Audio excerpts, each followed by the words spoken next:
This is not our culture. Suffering should not be our identity. We are Nigerians. We are not the suffering people. The whole giant of Africa, the citizens are suffering. They can't even afford their basic needs. We are struggling. We are struggling. We struggle for food, jobs. We struggle for the basic things that comes with life. We struggle. What then are the governments doing?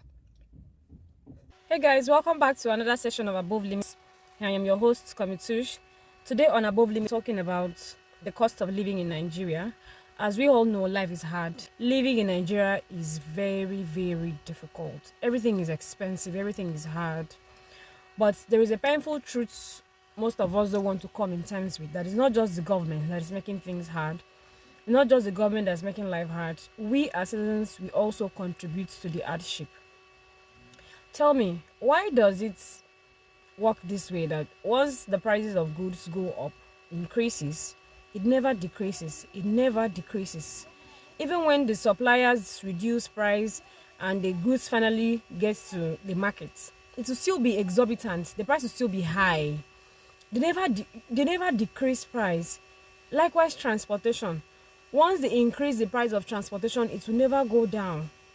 Now talk about rent. This house has already been built, and if you check, most of the houses not being maintained by the landlords. But every year they keep increasing rents, they keep increasing the rents. Before now, audience 2K can cook a pot of soup, but now audience 2K cannot cook a pot of soup. It's even more crazy that eating out is more affordable than cooking in the house. You talk about filling gas. Gas is how much? 1,600 naira a kilo. Imagine someone that is earning 60,000 naira a month is living like a wretched man that is not working. A graduate is earning less than 100,000 naira in Nigeria, and the boss will still be complaining that the graduate is not doing their job. Meanwhile, this person is overworking, doing more than their job description. We are the ones stressing ourselves. You employ somebody as a cashier and you end up sending the person all the job that you ever think about. The country is hard. Let's not just work for profits, but let our conscience be part of the profits we earn. Think about others.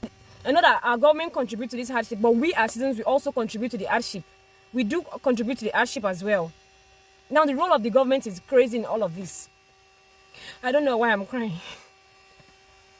It's just that I've had first-hand experience of the hard life in Nigeria. When you have all the dreams and you now start working, and it's as if what you're doing is nothing. You put in your best, but it look like you're not even working. You work for like a year, and when you want to sit back and look at what you have achieved nothing, because you're just living. You ask a Nigerian that is working, how much have you saved this year? And they said, I've saved my life. That's because they literally saved their life. They saved their life. The country is hard. It's crazy. The country is hard. It's so hard. And here comes the government. They promise good roads. They promise good hospital, good healthcare system, good educational system. Do we even get it? Some people will struggle to go to school. They will struggle, save their hard-earned income to go to school. At the end of everything, they are still struggling to look for a job to feed. Not even a job to show for that they went to school. A job to feed. Let's call a spade a spade. They are not trying. They promised us common things like infrastructures, but we don't have good roads. Small rain that will fall, the entire road is flooded. You can't go anywhere. Poor drainage system. They talked about steady electricity. No lights. No lights. No lights. And when this light comes and there is small rain, the lights will just take the lights until another day again. And it keeps happening like that over and over. Unemployment, poor educational system.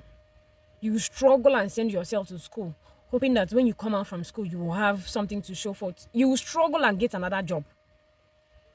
And when you struggle and get a job, you struggle to keep the job. After still struggling to keep, you still struggle to feed in the job. Every time I try not to cry, I somehow break down because it's crazy. It's crazy. The country don't even care about its citizens. The rich keeps getting richer. What about the poor? Those that are trying, those that are doing it the right way. What about us? What about us? Are we supposed to struggle and struggle in vain? Like, what about us? What about us that we are trying our best to do it the right way? A farmer go to the farm only for you to hear that killed farmers in their own farm. And you expect the prices of food to reduce. Somehow, the rich can afford the price of food, but the poor ones, we can't because food is expensive. Who will go to the farm? They're all scared they will die. The farmers are scared when they go there, they will die. The ones that even successfully go to the farm and come back alive with this farm produce.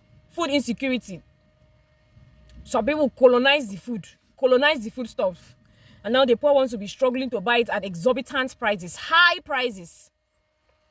Lack of accountability from the government. Corruption. I'm coming out to cry that this country is hard, that we need employment. The farmers need empowerment. Those people that are working, they need, those ones that have business, they need grants for their business. Is it the insecurity, the killings, the robberies?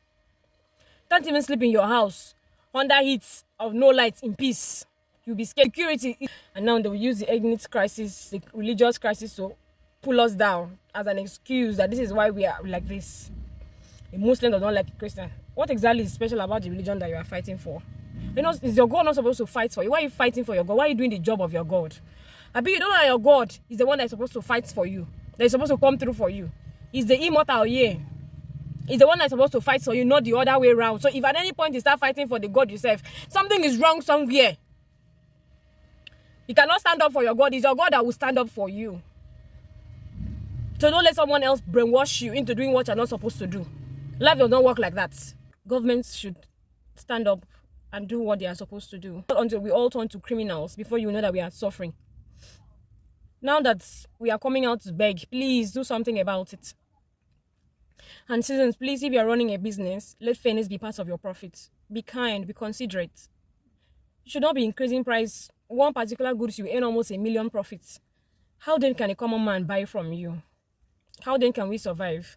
Must we survive in hardship? Please, let's stand up as a country and be fair to each other. I use this avenue to beg the government. Please, just do something for us. Create employment opportunity, proper educational system. I remember the government used to give books, pay school fees, give scholarships, just come to school, do something to cheer children up that going to school is a good thing. But now I don't hear and see all of those things happening anymore. In the university, people are struggling. Everybody's struggling to survive. Food scarcity, lack of accountability by the government. They have favorites, and their favorites can never be wrong. That's not the Nigeria we want. A good Nigeria is a Nigeria where everybody is accountable, irrespective of who you are. That's a good Nigeria. Please, if you are doing business, let fairness be part of your profit. I pray as we work with our conscience and with love, may the Lord bless us. And those that are looking for jobs, may the God bless us with jobs. Those in businesses that after watching this video has imputed fairness to part of their profits, may God bless your business, bless the works of your hands. Thank you for watching my video until the end. I'll see you on my next video. Do have a lovely night's rest. Bye.